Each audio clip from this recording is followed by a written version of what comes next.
Hi, ladies. Hi. It's been a while. I haven't done a video. I'm gonna start off by saying, let's pretend I don't have 80s hair right now. Nothing I can do about it. It's that time of the month where shit gets crazy. So we'll just pretend like it's being docile. The real reason why I'm doing this video, and it's not about this situation.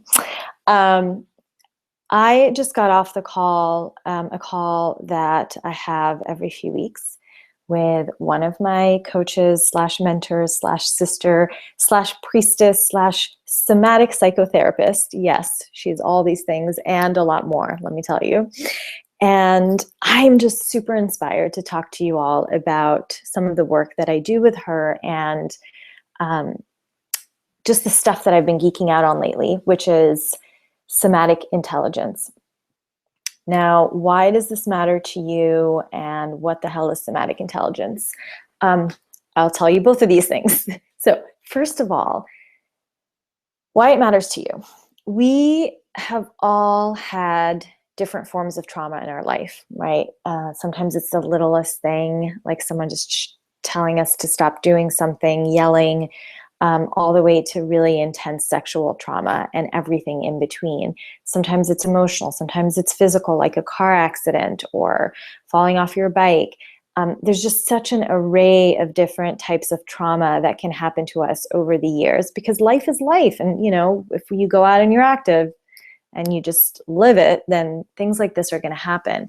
But what we're not taught is how to actually handle trauma in the moment, and also how to really release trauma that's been lodged in our body for years. Now, this is so key because you can green juice like a motherfucker, you can hydrate like a motherfucker, you can follow everything I tell you about, you know, what should be eaten, what shouldn't be eaten for your body. And obviously we're following your own body's guidelines here, but you can do all of those things. But if there's an insane amount of trauma lodged in different parts of your body through different experiences, there's always going to be a feeling of disconnect. There's always going to be something that is just not flowing properly because this trauma lodges energetically into your cells, into your muscles, all throughout your body.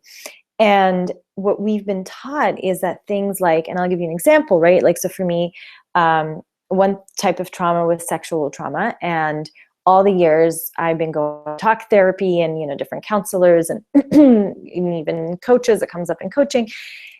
And a lot of people go to physical therapy, and we're taught that like you can just sort of talk your way out of it. And let me tell you, it's been over 15 years I've been doing talk therapy, and you bet your ass that that trauma is still lodged inside my body.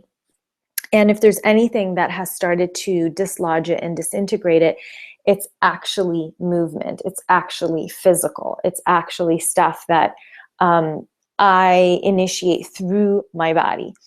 And no one tells you that.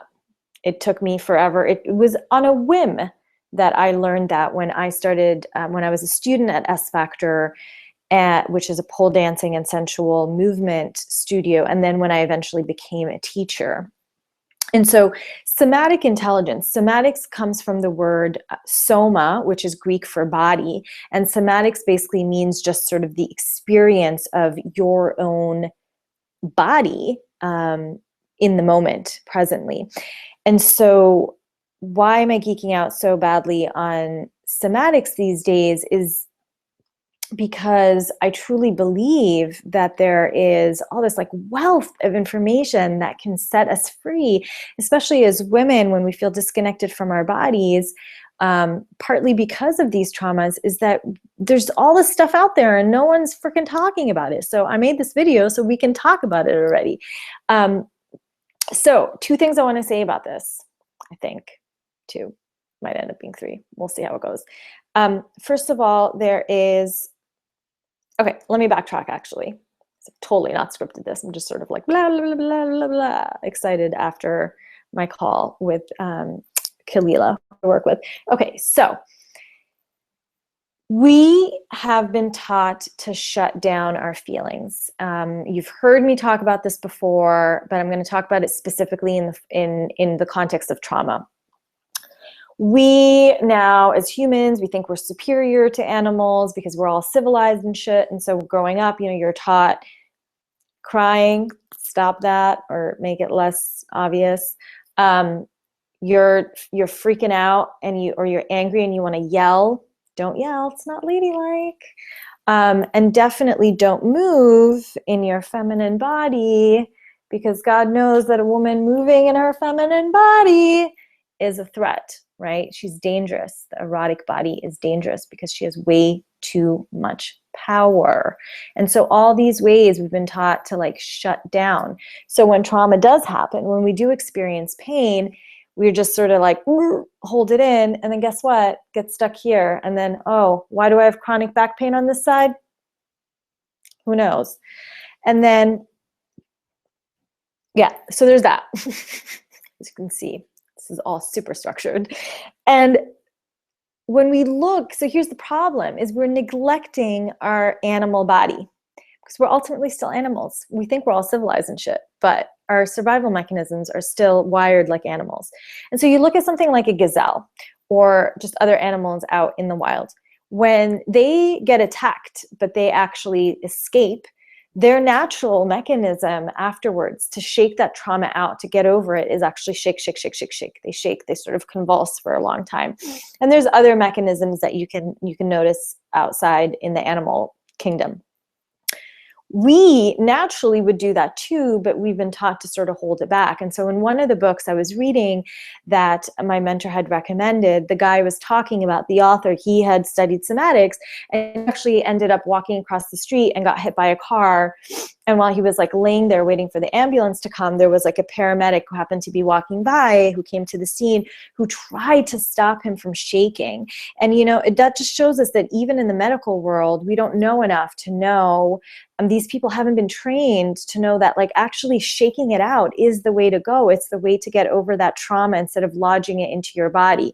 So this guy knew, because he had studied this, and he asked the paramedic, please just let me be.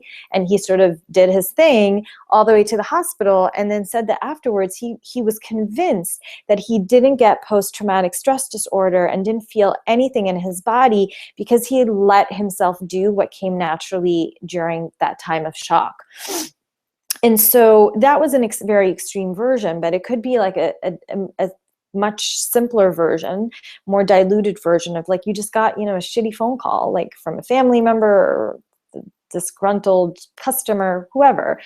And instead of like letting it seep through and coming back out through whatever that it is that you need to do, you hold it in. You're like, that's fine, I got this, it's just an angry customer, but your shoulders might cramp up and you just sort of get contracted in your chest, and then that's you, and you don't notice it for the rest of the day, and then maybe a glass of wine slowly brings it back down, right? And so this is how we've learned to handle it. But even with the little things, there's ways in which we can just reconnect to our breath, do some sort of movement, do some sort of expression where we are then able to let that trauma come in and right back out. So it's not like extended trauma that gets lodged inside you. So the reason I'm telling you all about this is because, one, no one freaking told me about this, and I think it's amazing. So first of all, you've got tools you can use for when stuff, I want you to be conscious for when these things happen in the moment, little triggers that can happen throughout the day, or something big that happens, that there's 3 ways in which pain and trauma are released through the body. It's through sound, it's through tears, and it's through movement. And this is something I learned from Sheila Kelly early on when I was training with her for S-Factor teacher training. And so that's something that you can do in the moment. Now, lots of us didn't have that chance, and we had traumas throughout the years. And so the question is, what can you do about that now?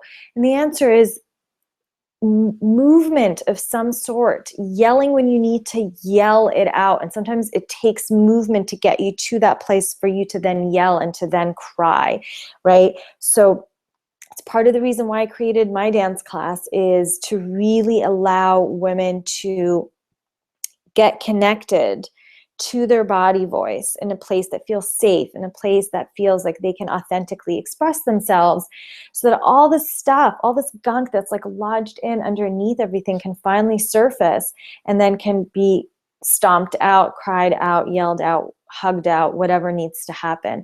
But all of these are different ways for us to detox our body from the trauma, and then to rewire our body to feel safe, for our nervous system to just get out of fight or flight and be like, everything's going to be okay. That's usually when the hugs come in. So if you really love geeking out on this and want to know more, I'll put the 2 books I've been reading right now in the notes below this video. Alternatively, email me at thepleasureplate@gmail.com. I would love to geek out with you on this stuff. I'm still super immersed in the middle of it. But really, ultimately, what I want you to get out of this is to remember that the only way that you can get to the source of a problem is the way in which it came in. So if it came into your body physically, the only way it can be released is physically. I'm not shitting on talk therapy and coaching and all the other stuff, but it's so easy for those of us, especially the women who've gotten so used to getting up in here, and I'm the first one, okay, as a defense mechanism, as a way to detract from all the pain that's lodged in your body. It's so easy for those of us who live up here or who have a default to go up here to not really get that much out of talk therapy. It's helpful. I'm not saying it isn't, but it's not going to meet the trauma in the same plane. It's up here. Trauma's everywhere else. So try that out. See if you're really interested, if you feel like there's some old shit that needs to come out. If you live in New York, definitely come try out one of my classes. First class is always free on the house. If you're not in New York, I'm going to be doing some movement videos very soon, some moving meditations you can do at home. So you can start to do them there and see if stuff comes up. If you'd like to do it in a safe space with other people, you can check out dance classes that are also all about unstructured, authentic movement. There's ecstatic dance, 5 rhythms, journey dance. There's a bunch of other stuff out there that's really coming up. Of course, S Factor, which is the studio that I've trained at. That's great if you like the pole dancing element of it while mixing in your authentic movement, getting really in touch with your sensuality. So there's so many things out there. If you want more options or you don't know what's in your area, also reach out to me. I'm more than happy to answer questions about that. But really having a practice, whether it's at home or in a class, is really so important to start to like excavate all the different layers and start to be able to detox that trauma, whatever version of that it may be. So I'm going to stop rambling. I hope there was some structure to this and that you got something valuable out of this. I'm so excited to connect with you guys more now over video. Now that I'm rooted in one place here in Brooklyn, New York, it's very exciting. I feel like I have more of a schedule. I can be more on it. So any questions you have about any of this, comments, concerns, hesitations, fears, comment below, put it in the Facebook group, email me at thepleasureplate@gmail.com, whatever feels best for you. I'm here to geek out with you and to help you out. So love to all of you guys. I'm off to date night. Whoop, whoop. All right, see you later. Bye.